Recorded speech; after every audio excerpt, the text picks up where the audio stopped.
In class 10 previous lecture में मैंने आपको फ्लेमिंग लेफ़्ट हैंड रूल के बारे में बताया था। इस रूल में क्या है, अगर हम अपने लेफ़्ट हैंड की थंब, इंडेक्स फिंगर और मिडल फिंगर को स्ट्रेच करते हैं 90 डिग्री पर, तो thumb will give the direction of the force, index finger will give the direction of the magnetic field and the middle finger will give the direction of the current. अब हम बात करेंगे electric motor के बारे में। Motor के लिए हमें दो मैग्नेट्स चाहिए, एक नॉर्थ पोल के लिए और एक साउथ पोल के लिए। As we know monopoles exist नहीं करते, जो मोनोपोल्स होते हैं वो एग्जिस्ट नहीं करते। अब ये ऐसा नहीं है कि ये फिगर में जो आपको दिखाया गया है ये एक ही पोल के मैग्नेट्स हैं।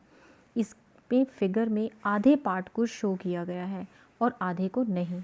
अब लेफ़्ट में नॉर्थ पोल है और राइट में साउथ पोल रखा है। अब मैग्नेटिक लाइंस की जो डायरेक्शन है वो नॉर्थ से साउथ होती है। अब एक कंडक्टर लेते हैं, अब इसमें देखो कंडक्टर बाहर की तरफ से आ रहा है। अब लेफ़्ट हैंड रूल से देखते हैं कि फोर्स किस तरफ लगेगा। अगर हम इसका आंसर देखें कि फोर्स किस तरफ लगेगा, फोर्स ऊपर की तरफ लगेगा।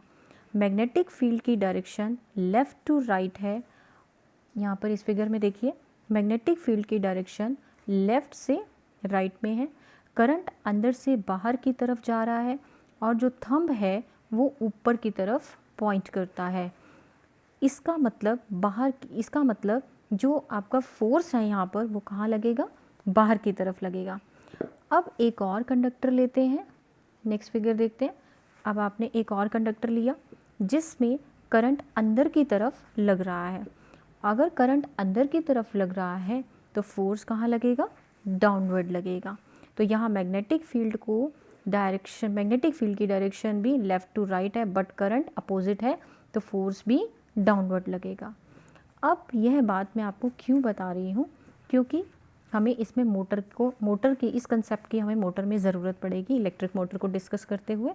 तो ये एक आपको डायग्राम दिखाई दे रहा है, इसमें इलेक्ट्रिक मोटर बनी हुई है।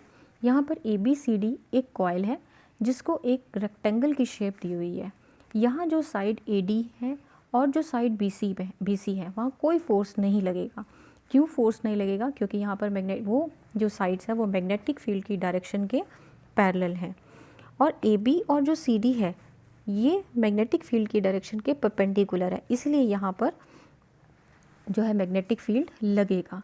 यहाँ करंट की डायरेक्शन जो है AB कॉइल में आप देख रहे हैं बाहर से अंदर की तरफ है, तो फोर्स कहाँ लगेगा, डाउनवर्ड लगेगा according to Fleming's left hand rule.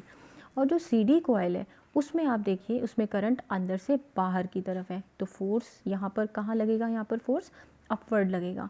तो इससे AB कॉइल नीचे की तरफ मूव कर जाती है और जो CD कॉइल है वो ऊपर की तरफ मूव करेगी, तो इससे हाफ रोटेशन जो है वो कंप्लीट हो जाती है।